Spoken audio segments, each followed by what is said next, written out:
Very good afternoon to all of you दोस्तों, स्वागत करते हैं आप सभी का वाइट एजुकेशन में। दोस्तों जैसा कि मैंने आपको प्रॉमिस किया हुआ है कि दोपहर के 12 बजे का ये सिनेरियो 12 बजे का सिनेरियो आरआरबी एनटीपीसी एसएससी जो कि आपके अलग अलग पैटर्न के एग्जामिनेशन को लेकर यहाँ पे तैयार किए जा रहे हैं। बहुत ही बेसिक लेवल से हम लोगों ने स्टार्ट किया है।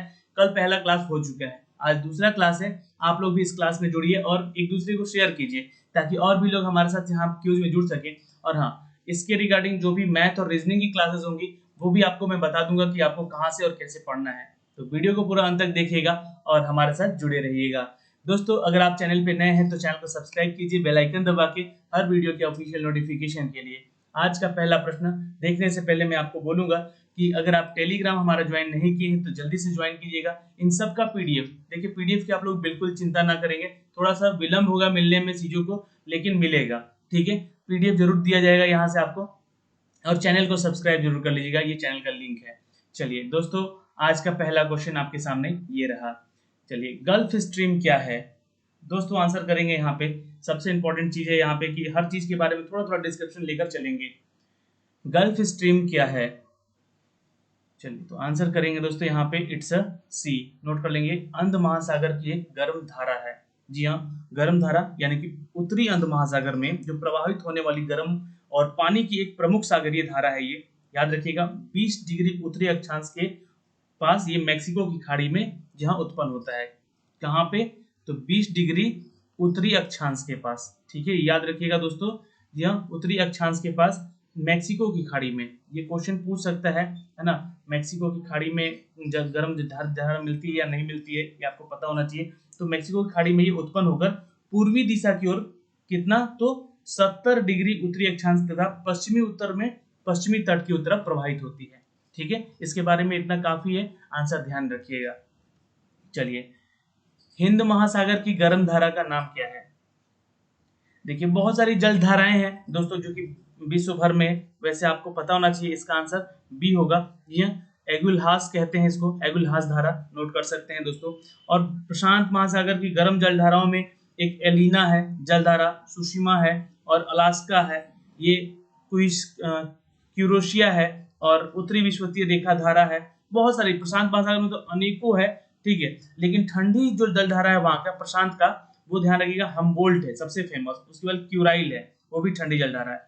और यहाँ पे अगर हम बात करें दोस्तों हिंद महासागर में गर्म, तो ये है अगुलहास धारा। ठीक है, याद रखिएगा। और यहाँ पे एक परिवर्तनशील धारा भी मिलती है जो कि आपको ग्रीष्मकालीन मानसून की जल धारा कही जाती है हिंद महासागर में। ओके, चलिए आइए क्वेश्चन नंबर 3 पे चलते हैं। लाल सागर का एक उदाहरण है, किसका उदाहरण है दोस्तों लाल सागर? जल्दी से आंसर करेंगे, जल्दी से आंसर करिएगा। यहाँ पे लाल सागर किसका उदाहरण है? देखिए, लाल सागर अफ्रीका और एशिया के बीच, जी हाँ, हिंद महासागर का एक नमकीन पानी का खाड़ी है। क्या है ये? नमकीन पानी का ये खाड़ी है। कहाँ पे? तो हिंद महासागर में। लेकिन कौन से महादेश के बीच में है ये? तो अफ्रीका, ये याद रखिएगा, अफ्रीका और एशिया महादेश के, जी हाँ, एशिया महादेश के बीच की ये एक गर्म नहीं, ये एक महासागर, हिंद महासागर की ये क्या है, तो खारे पानी का यानी कि नमकीन पानी का एक खाड़ी है। याद रहेगा।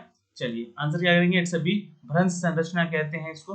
ठीक है, चलिए क्वेश्चन नंबर, रूपांतरित चट्टानों की उत्पत्ति किस चट्टानों से होती है?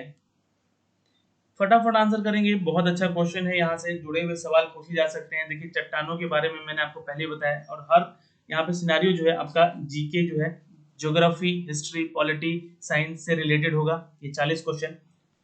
तो देखिए, पृथ्वी के धरातल में जो उत्पत्ति होती है उसमें सर्वप्रथम इनका निर्माण होता है दोस्तों। इसके कारण यहाँ पे प्राथमिक सेल भी इसको कहा जाता है। तो याद रखिएगा, यहाँ पे अग्नेय तथा तलछटी दोनों जो कि रूपांतरित चट्टानें होती हैं, ये प्राथमिक सेल चट्टानें भी कहलाती हैं, जो कि अग्नेय तथा तलछटी दोनों चट्टानें होती हैं ये। ठीक है, याद रखिएगा, क्वेश्चन इंपॉर्टेंट है, आएगा एग्जाम में। कौन सी चट्टान जैविक चट्टान है? चलिए आंसर करेंगे दोस्तों, यहाँ पे कौन सी चट्टान जैविक चट्टान है? तो याद रखिएगा, इट्स अ बी, कोयला। जी हाँ, कोयला जो है ये एक जैविक चट्टानों में से एक है। ठीक है, याद रखिएगा ना। और देखिए, आपको मरुस्थल, प्रवाल भित्ति, ज्वार भाटा, इसके बारे में भी क्वेश्चन आंसर में देता रहूंगा, क्योंकि वहां से 1-2 नंबर के क्वेश्चन जरूर पूछे जाते हैं, है ना। तो कोई छोड़ना नहीं है, वैसे मैं बताता रहूंगा क्वेश्चन कहाँ कहाँ से पूछे जाते हैं। चलिए, गंगा सिंधु मैदान में कौन सी मिट्टी सबसे अधिक पाई जाती है? फटाफट आंसर करेंगे। गंगा सिंधु मैदान में कौन सी मिट्टी पाई जाती है? जल्दी से आंसर करेंगे। इट्स अ बी, जलोढ़ मिट्टी। दोस्तों आंसर करेंगे जलोढ़ मिट्टी। ठीक है, चलिए आंसर क्या करेंगे? जलोढ़ मिट्टी। जलोढ़ मिट्टी देखिए, यह एक अलुवियम या मुद्रा कहते हैं इसको। क्या कहते हैं? जलोढ़क या अलुवियम एक मृदा है जो कि बहते हुए जल द्वारा ये बहाकर लाई जाती है। कहीं अन्य जगह की मिट्टी और कहीं अन्य जगह पहुंच जाती है बहाव में, इसलिए इसको जलोढ़ मिट्टी भी कहते हैं। और ये बहुत ही ढीला और भुरभुरा तरह का मिट्टी होता है। ठीक है, आइए क्वेश्चन नंबर 7 पे चलते हैं।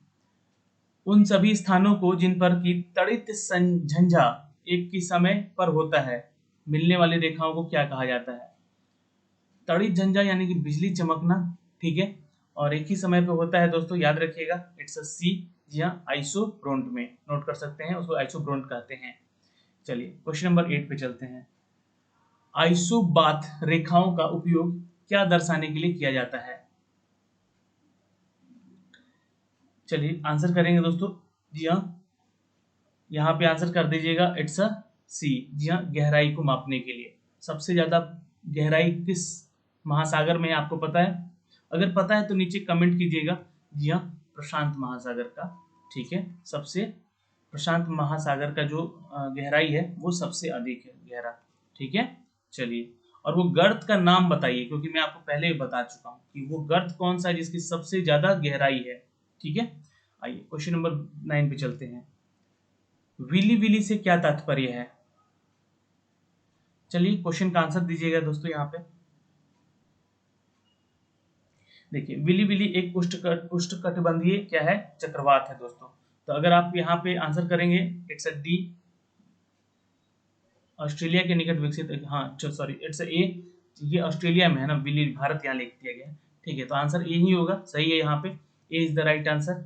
ओके, ये क्या है? तो ऑस्ट्रेलिया के उष्णकटिबंधीय चक्रवातों में से एक है विली विली, जिसके नाम से हम लोग जानते हैं। और भारत के निकट जो विकसित उष्णकटिबंधीय चक्रवात हैं, उसको हम लोग क्या कहते हैं? तो सिर्फ चक्रवात कहते हैं। ठीक है, जो भारत में उठते हैं उसको चक्रवात ही कहते हैं सिर्फ। ठीक है, इसको विली विली कहते हैं। अगला क्वेश्चन है क्वेश्चन नंबर 10।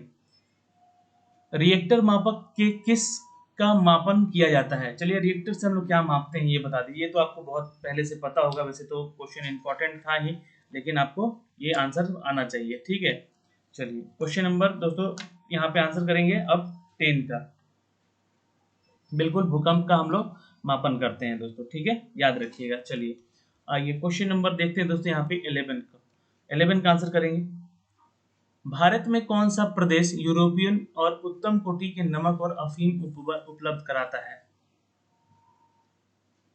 चलिए, ये एक क्वेश्चन इंपॉर्टेंट है। तो देखिए, नमक के लिए तो क्षेत्र है गुजरात दोस्तों, याद रखिएगा। जी हाँ, और यहाँ पे अफीम के लिए तो याद रखिएगा बिहार।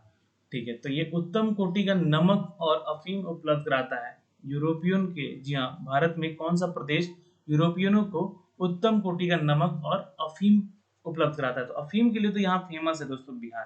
ठीक है, अफीम की खेती भी बहुत जगह होती है बिहार में। ठीक है, लेकिन नमक का यहाँ पे बोल दिया गया साथ में, तो ये गुजरात से संबंधित होना चाहिए था, लेकिन दोनों ही आंसर यहाँ पे बी सी कहा गया है, इसलिए आंसर आप लोग सी कीजिएगा। ठीक है, नमक यहाँ भी होता है, बिहार में भी इसको बनाया जाता है उत्तम कोटि का। अकबर के शासन में विद्वान के समूह ने महाभारत का संस्कृत से पर्शियन में अनुवाद किया। ये पर्शियन अनुवाद को क्या कहा जाता है? जल्दी से आंसर करेंगे। देखिए, महाभारत का अनुवाद संस्कृत और फारसी विद्वानों में मिलकर किया था यहाँ पे भारत में, और ये अकबर के शासनकाल में करवाया गया था 1605 में। जी हाँ, जो कि यहाँ पे आंसर कीजिएगा दोस्तों। इट्स बी, इसको कहते हैं रज़मनामा। नोट कर सकते हैं, रज़मनामा क्या कहते हैं? B is the right answer. आइए, नूरजहां का वास्तविक नाम क्या था? चलिए आंसर करेंगे दोस्तों यहाँ पे। It's a C, Mehrunnisa is the right answer. नोट कर सकते हैं, नूरजहां का वास्तविक नाम क्या था? तो मेहरू निसा। चलिए क्वेश्चन नंबर 14। गोलकुंडा के राजा क्या कहलाते थे? आंसर करेंगे दोस्तों यहाँ पे जल्दी से। जी हाँ, ये कहलाते थे दोस्तों, इट्स ए कुतुब शाही। जी हाँ, नोट कर सकते हैं दोस्तों यहाँ पे। और गोलकुंडा सबसे ज्यादा फेमस है दोस्तों तिलस्मी गुफाओं के रहस्यों को लेकर। ठीक है, गोलकुंडा आपको बता दें कि हैदराबाद में एक किला भी है, ठीक है, जो कि तिलस्मी गुफाओं के और उसके रहस्यों के बारे में ये सबसे ज्यादा वो फेमस रहा है। आइए, उड़ीसा के गजपति राजवंश का संस्थापक कौन था? चलिए आंसर कीजिएगा देखिए। और आपको बता दें कि उड़ीसा से जुड़ा सवाल है, तो हर देखिए हर स्टेट से अगर जुड़ा सवाल आ रहा है ना, तो उसके कम से कम सीएम और कैपिटल का नाम याद रखिए और गवर्नर का, ठीक है। उड़ीसा के सीएम है अभी नवीन पटनायक, कैपिटल है दोस्तों भुवनेश्वर, और यहाँ के गवर्नर कौन है? जल्दी से बताइए, उड़ीसा के गवर्नर कौन है? वैसे मैं आपको इसका बता दूं कि देखिए गजपति राजवंश का संस्थापक कौन था, ठीक है। तो 1541 से 42 के लगभग कपिलेंद्र, जी हाँ कपिलेंद्र जो थे ये यहाँ के क्या थे, तो शासन के वंश के शासक थे, जो कि भोई वंश ने इनको उखाड़ फेंका था। इनके बाद इनको कौन सक्सीड किया था? तो भोई वंश ने, ठीक है, ये भी आप याद रखेंगे दोस्तों। और यहाँ पे आपको एक चीज और बता दें कि इसके संस्थापक गोविंद थे, ठीक है, ये भी आप याद रखिएगा। लेकिन कपिलेंद्र जो थे ये गजपति राजवंश के संस्थापक थे। आइए क्वेश्चन नंबर 16 पे चलते हैं, जल्दी से आंसर करेंगे यहाँ पे क्वेश्चन नंबर 16 का। और हाँ यहाँ पे एक चीज तो आप बताए नहीं यार कि उड़ीसा के गवर्नर का नाम क्या था? जी हाँ आंसर कीजिएगा गणेशी लाल, ठीक है, यहाँ पे याद रखिएगा दोस्तों गणेशी लाल। बाकी भुवनेश्वर और नवीन पटनायक जो है यहाँ के मुख्यमंत्री हैं। चलिए क्वेश्चन नंबर 16 पे, कश्मीर का जेनुअल अबिदीन जो कि 1420 से 70 तक अपने काल को रहा अपने कला और साहित्य की संरक्षता के लिए प्रसिद्ध था, किस राजवंश से संबंधित था? नोट कर लीजिएगा, इट्स ए शाहमीर। जी हाँ शाहमीर ये राजवंश से संबंधित था जेनुअल आबिद। देखिए कश्मीर से एक सवाल पैदा हुआ है, तो यहाँ पे करेंट के क्वेश्चन जरूर बनेंगे। यहाँ पे क्या बनेंगे? तो कश्मीर को यानी कि जम्मू एंड कश्मीर को जो हमारा एक राज्य था, और ये 370 धारा यहाँ से हटाई गई। जी हाँ आर्टिकल 370 हटाया गया यहाँ से, तो ये अब एक केंद्र शासित प्रदेश के रूप में दो भागों में बढ़ चुका है। एक है जम्मू एंड कश्मीर और दूसरा है दोस्तों लद्दाख, नाम याद रखिएगा। और जम्मू कश्मीर की राजधानी कहाँ होती है दोस्तों? तो श्रीनगर होती है। और लद्दाख की राजधानी कहाँ होती है दोस्तों? तो ये लेह होती है, ठीक है। चलिए 17 पे चलते हैं, इनमें कौन सी बहमनी सुल्तान से अपनी राजधानी गुलबर्ग से बीदर स्थानांतरित किया था? चलिए आंसर कीजिएगा दोस्तों। गुलबर्ग किला आपको पता है कब का बना हुआ है? 1347 से 1424 तक का ये साम्राज्य था, बहमनी साम्राज्य, ठीक है। इसके बारे में बता दें आपको ये, और 1424 में राजधानी को बीदर लाया गया। कब लाया गया? जी हाँ 1424 में ये स्थानांतरण हुआ, कहाँ पे? तो बीदर में, ठीक है, याद रखिएगा। यहाँ पे आंसर क्या होगा? इट्स डी, ये अहमद शाही वली थे दोस्तों, ठीक है, नोट कर लीजिएगा। और ये जो किला था सॉरी जो आपका गुलबर्ग किला था वो इसी काल में बना है दोस्तों, ठीक है। अगला क्वेश्चन है 18, मध्यकालीन मंदिरों में सबसे लंबा कौन सा मंदिर है? चलिए ये तो क्वेश्चन बता चुका हूँ, वैसे आना भी चाहिए, एग्जाम में जरूर पूछेगा यहाँ से। हर क्वेश्चन का आंसर कीजिए। देखिए जितने भी एनटीपीसी एसएससी सीपीओ अगर आप इसकी तैयारी कर रहे हैं तो हर तरह के क्वेश्चन आपको देखने पड़ेंगे, क्योंकि सीपीओ और सीजीएल दोनों थोड़ा सा लेवल हाई करके क्वेश्चन जरूर पूछते हैं, लेकिन इजी रहते हैं क्वेश्चन। पढ़ते रहिएगा तो सारा क्वेश्चन इजी लगेगा, ठीक है। आंसर करेंगे दोस्तों यहाँ पे इट्स डी, यहाँ तंजौर का बृहदेश्वर मंदिर सबसे लंबा मंदिर है, याद रखिएगा दोस्तों। और यहाँ पे कंदरिया महादेव मंदिर भी है जो कि सबसे बड़ा मंदिर है, लेकिन अगर लंबा पूछा जाए तो बृहदेश्वर मंदिर बताइएगा दोस्तों तंजौर का, ठीक है। तंजौर का जिला जो है दोस्तों उड़ीसा में है, याद रखिएगा, ठीक है। उड़ीसा का एक और मंदिर फेमस है सूर्य मंदिर, कोणार्क का सूर्य मंदिर, ठीक है। चलिए अगला क्वेश्चन है दोस्तों यहाँ पे क्वेश्चन नंबर 19, किस राष्ट्रकूट राजा ने एलोरा में शिव का प्रसिद्ध कैलाश मंदिर बनवाया? चलिए क्वेश्चन बहुत इंपॉर्टेंट है, आ सकता है एग्जाम में। जी हाँ इनका नाम बताना है, कैलाश, जी हाँ इनका नाम बताना है, इट्स सी कृष्ण प्रथम ने, नोट कर लीजिएगा। क्योंकि कैलाश जो है संसार में अपने ढंग का एक अनूठा और वास्तु, जी हाँ वास्तु से रहित है ये, जिसे मालखेड़ स्थित राष्ट्रकूट वंश ने नरेश कृष्ण प्रथम ने बनवाया था, ठीक है। कहाँ के ये राजा थे दोस्तों? तो याद रखिएगा मालखेड़ में, ये भी क्वेश्चन पूछा गया है एग्जाम में। कहाँ के राजा थे कृष्ण प्रथम? तो मालखेड़ के राजवंश के थे ये, ठीक है, याद कीजिएगा। राष्ट्रकूट वंश के नरेश कृष्ण प्रथम ने इसका निर्माण करवाया। यह एलोरा स्थित जो श्रृंखलाएं हैं उनमें इसको शामिल भी किया गया है। C is the right answer. Question number 20 है कि सबसे पुरानी स्मृति कौन सी है? तो बिल्कुल सभी को पता होना चाहिए यहाँ पे आंसर इसका, इट्स ए मनुस्मृति। चलिए आंसर क्या करेंगे? A Manusmriti is the right answer. Manusmriti, इसके बारे में थोड़ा सा जान लीजिए दोस्तों। यहाँ पे क्या ना कि ये आपको पता होना चाहिए। आप अगर हिंदू धर्म से हैं तो एक प्राचीन धर्म शास्त्र है ये हिंदू धर्म का, जो कि इसे मानव धर्म शास्त्र और मनु संहिता और नामों से भी जाना जाता है। यह उपदेश के रूप में दोस्तों मनु के द्वारा ऋषियों को दिया गया था, ठीक है। मनु को विश्व का ये पहला मानव भी माना जाता है दोस्तों। इसके बाद धर्म ग्रंथकारों ने यहाँ पे मनुस्मृति को एक संदर्भ के रूप में इसको स्वीकार करते हुए इसका अनुसरण भी किया था। याद जान गए यहाँ पे हिंदू धर्म का एक प्राचीन धर्म शास्त्र है मनुस्मृति, ठीक है। जरूर पढ़िएगा अगर आपको कभी समय मिले तो इसको। चलिए क्वेश्चन नंबर 21, किस विटामिन को हार्मोन भी कहते हैं? चलिए साइंस से क्वेश्चन आ चुका है, आप थोड़ा सा ध्यान दीजिएगा। विटामिन दोस्तों याद रखिएगा डी को, ठीक है, विटामिन डी को हार्मोन भी कहते हैं। इसमें विटामिन दोस्तों D3 जो होता है, ये ध्यान रखिएगा, वो क्या होता है? तो कोलकेसिफेरोल होता है। क्या होता है दोस्तों? स्पेलिंग लिख देता हूं यहाँ पे, इसको नोट कर लीजिएगा,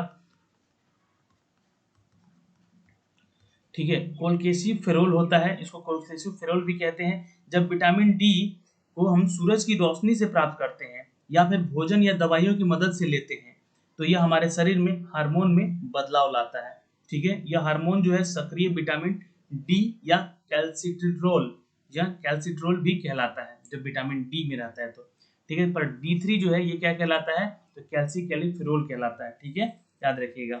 चलिए क्वेश्चन यहाँ पे आंसर सी हो जाएगा दोस्तों। नेक्स्ट क्वेश्चन पे चलते हैं। रेनिन का स्रावन करने वाला अंग कौन सा है?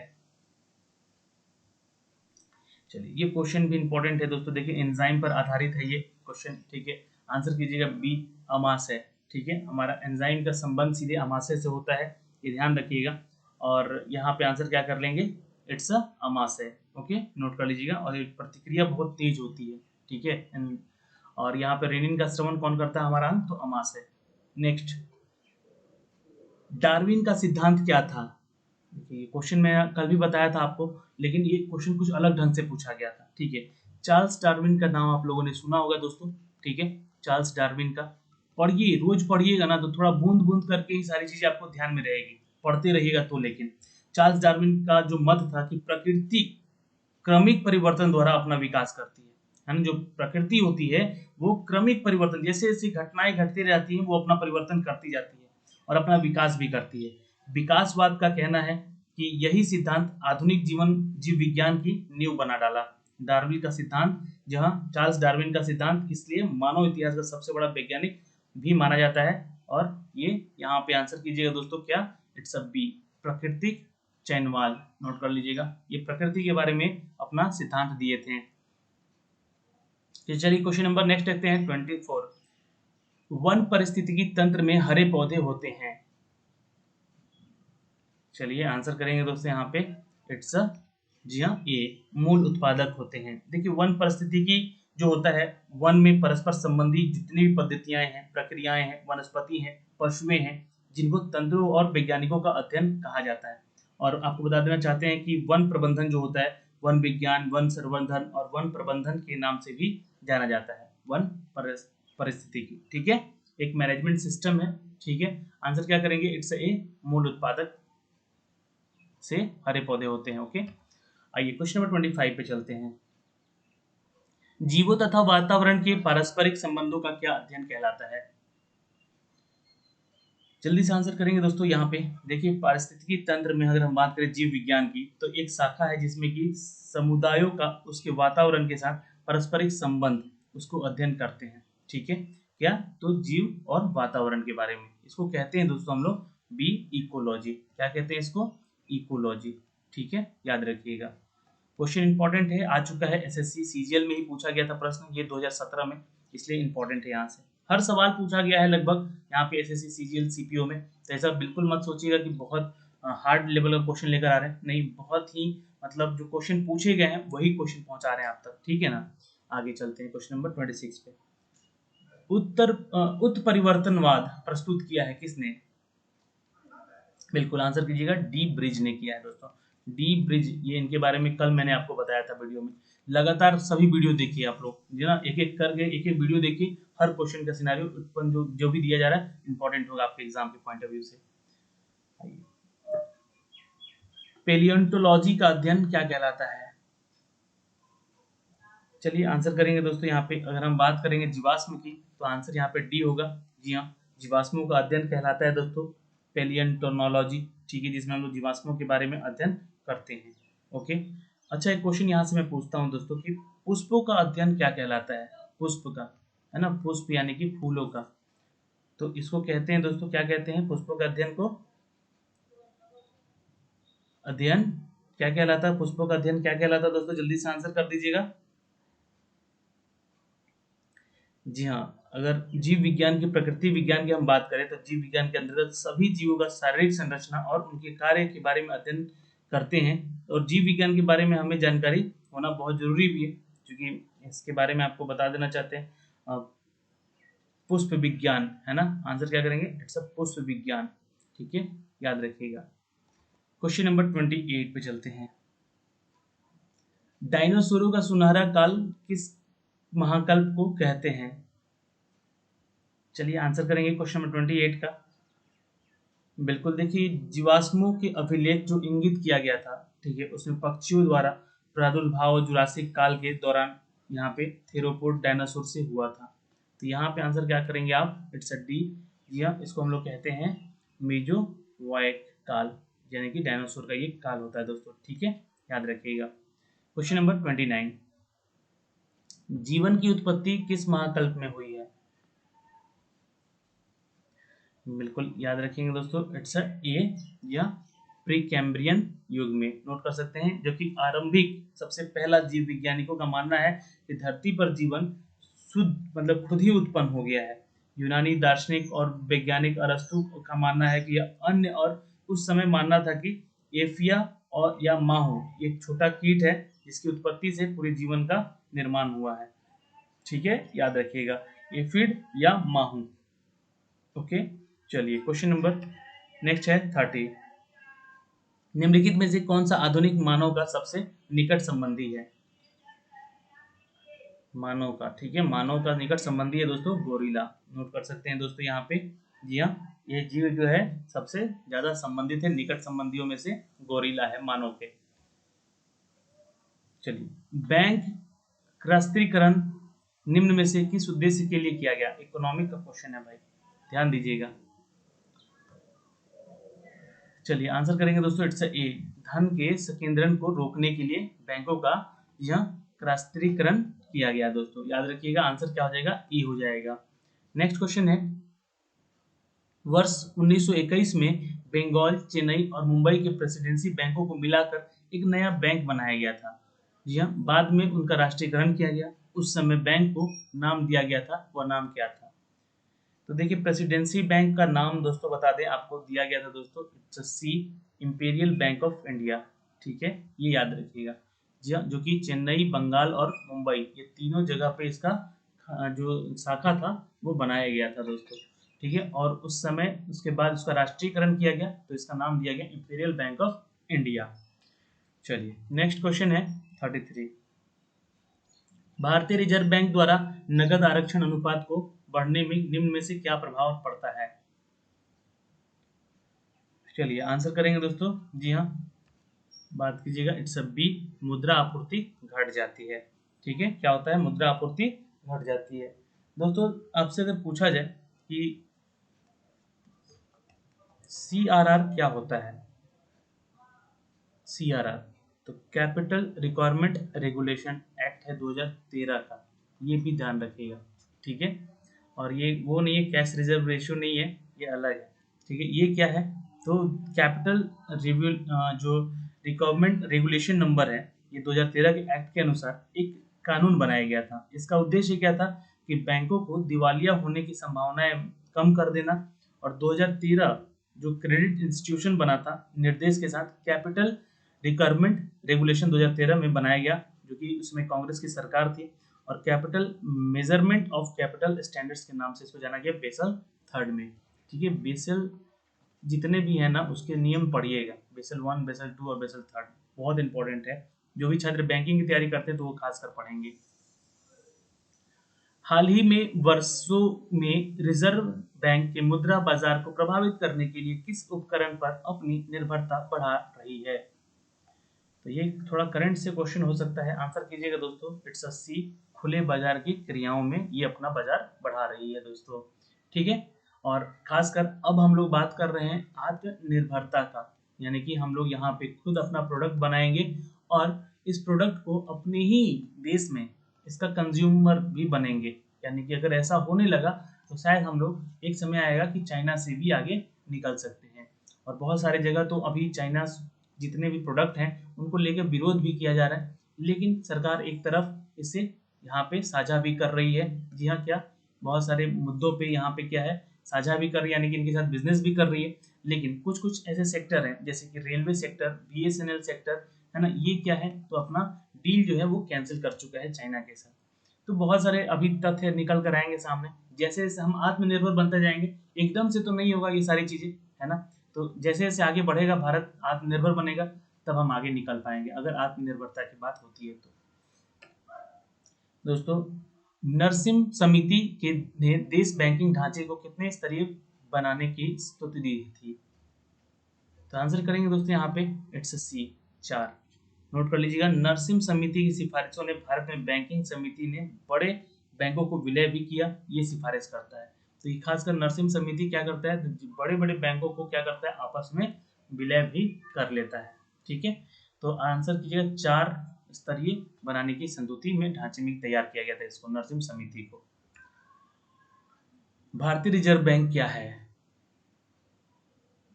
दोस्तों आपको बता देना चाहते हैं, ये आपको पता होना चाहिए, बी कर लीजिएगा, ये केंद्रीय बैंक है भारत का। और भारतीय रिजर्व बैंक भारत का एक केंद्रीय बैंक है, या भारत के सभी बैंकों को संचालक भी करता है, यानी कि ये ऋण देता है उन बैंकों को और उनसे ऋण लेता भी है। ठीक है, तो रिजर्व बैंक का अर्थव्यवस्था को नियंत्रित करता है। इसकी स्थापना की गई थी दोस्तों 1935 में। ये एक्ट लगाया गया था 1934, एक्ट 1934 के तहत बनाया गया आरबीआई, लेकिन 1935 1 अप्रैल को ये क्या किया गया, तो इसको स्थापना किया गया, मतलब इसको शुरू किया गया। ओके, और आपको बता दें कि इसका मुख्यालय अगर पूछे तो आप बताना है आपको मुंबई है, और इसके जो अभी संस्थापक ब्रिटिश राज में हुआ था, और इसका जो हेडक्वार्टर था दोस्तों, ठीक है, वो जब स्थापना हुआ था, है ना, तो कलकत्ता में हुआ था। ठीक है, कलकत्ता में हुआ था, और अब इसका हेडक्वार्टर कहाँ है, तो मुंबई है। और इसके गवर्नर कौन है अभी, तो याद रखिएगा शक्तिकांत दास। ठीक है, चलिए क्वेश्चन नंबर 37, व्यापारिक बैंकों द्वारा जनित शाखा का नियंत्रण कौन करता है? तो बिल्कुल आंसर कीजिएगा, इट्स अ डी, भारतीय रिजर्व बैंक। ठीक है, आंसर आरबीआई करेंगे दोस्तों, इट्स राइट आंसर। व्यापारिक बैंक को चाहे वो चाहे कोई किसी भी तरह का बैंक हो, है ना, वो हर का नियंत्रण कौन करता है, तो आरबीआई ही करता है दोस्तों। ये भारत सरकार की इसमें शेयर भी है, ये भारत सरकार के अधीन ये कार्य करता है, ये भी ध्यान रखेंगे कि भारत का ये केंद्रीय बैंक है। ठीक है, किसी भी बैंक को विलय होने, किसी भी बैंक का यहाँ पे दिवालिया होने से बचाने का भी कार्य करता है, और अगर वो ज़्यादा ओवरफ्लो होता है पैसों का वहाँ पे उस बैंक में, तो उसको कंट्रोल भी नियमित भी करता है ये आरबीआई। आइए क्वेश्चन नंबर 38 पे चलते हैं, भारत में किस प्रकार की वाणिज्यिक बैंकिंग व्यवस्था है? बिल्कुल याद रखिएगा, ये है दोस्तों एक शाखा बैंकिंग है, यानी कि बहुत सारे ब्रांचेज हैं यहाँ पे अभी पूरे भारत भर में। यहाँ पे एकल नहीं है, एकल बैंकिंग आपको अमेरिका में मिलेगा, बैंक ऑफ अमेरिका जो है ये आपका एकल बैंकिंग का एक उदाहरण है। ठीक है, लेकिन जो हमारा आरबीआई है, आरबीआई का क्या है, तो ये सारे शाखा हैं, ये वाणिज्य बैंक, उसके अलावा आपको जो भी नॉर्मल बैंक होते हैं, ठीक है, और कुछ कृषक बैंक होते हैं, कुछ यहाँ पे लोन वाले बैंक होते हैं, कुछ एल होते हैं। ठीक है, जिसमें कि एल यानी कि आपके लोन के रिगार्डिंग जितने भी चीज़ें हैं उनके रिगार्डिंग कुछ कंपनीज होते हैं, तो बहुत सारी शाखाएं हैं बैंकिंग की यहाँ पे। ठीक है, तो भारत में किस प्रकार की वाणिज्यिक बैंकिंग है, तो ये है शाखा बैंकिंग यानी कि ब्रांच बैंकिंग। देश का सबसे बड़ा वाणिज्यिक बैंक कौन सा है? आंसर करेंगे दोस्तों यहाँ पे, इट्स अ सी, एसबीआई। नोट कर लीजिएगा दोस्तों, एसबीआई का मुख्यालय पूछ सकता है तो मुंबई है, याद रखिएगा दोस्तों, है ना। और एसबीआई के अभी एमडी सीईओ कौन है? जल्दी से आंसर करेंगे दोस्तों यहाँ पे, स्टेट बैंक ऑफ इंडिया का एमडी कौन है? जल्दी से आंसर करेंगे, ये क्वेश्चन आ चुका है एग्जाम में अभी। जी हाँ, एसबीआई के एमडी जो हैं दोस्तों, आपको बता दें कि वित्तीय विभाग से आते हैं। ठीक है, और मंत्रिमंडल की नियुक्ति करते हैं, अभी सेठी हैं। ठीक है, सेठी समिति के तहत इनको बनाया गया था दोस्तों। ठीक है, याद रखिएगा, श्री निवासुल सेठी। ठीक है, याद रखिएगा। चलिए, ये डायरेक्टर है यहाँ पे। चलिए क्वेश्चन नंबर नेक्स्ट देखते हैं दोस्तों यहाँ पे 40। भारत सरकार ने देश को 14 बैंकों का राष्ट्रीयकरण किया था, तो याद रखिएगा 1969 में। याद रखेंगे दोस्तों, आंसर ये हो जाएगा। जी हाँ, 19 जुलाई 1969 को, ये डेट भी याद रखेंगे आप लोग। 19 जुलाई 1969 को एक अध्यादेश जारी किया गया जिसमें सरकार ने 14 बड़े बैंकों का राष्ट्रीयकरण किया। उस समय की सरकार थी इंदिरा गांधी की सरकार, जो कि इन्होंने ऑर्डिनेंस जारी किया और ऐसा करने को बोला गया। बैंकिंग कंपनीज ऑर्डिनेंस यहाँ पे कहलाया, जी हाँ, इसको। और ये एक बहुत ही बड़ा डिसीजन था भारत की अर्थव्यवस्था को ऊपर ले जाने में।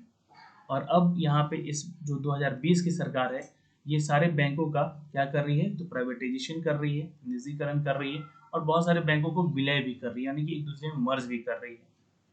तो मर्ज होना अच्छा है, ऐसा नहीं है, मर्ज होना अच्छा है, लेकिन जब देश की स्थिति बहुत दयनीय है, मतलब कि यहाँ पे आर्थिक मंदी तरह के माहौल है, तो ये मर्जिंग करना एक बहुत बड़ी मूर्खता हो सकती है सरकार की। तो ये ऐसा मानना है इकोनॉमिस्ट का। ठीक है, तो ये एक अपडेट था दोस्तों 40 प्रश्नों का यहाँ से, जो कि अभी खत्म होता है। अगर फिर भी आपके कोई डाउट होते हैं तो आप हमें कमेंट बॉक्स में कमेंट करके ज़रूर बताएंगे। ठीक है, और आज के लिए इतना ही दोस्तों, मिलते हैं आपसे अगले वीडियो में। तब तक के लिए बाय बाय, टेक केयर, ध्यान रखिएगा अपना और अपने परिवार का।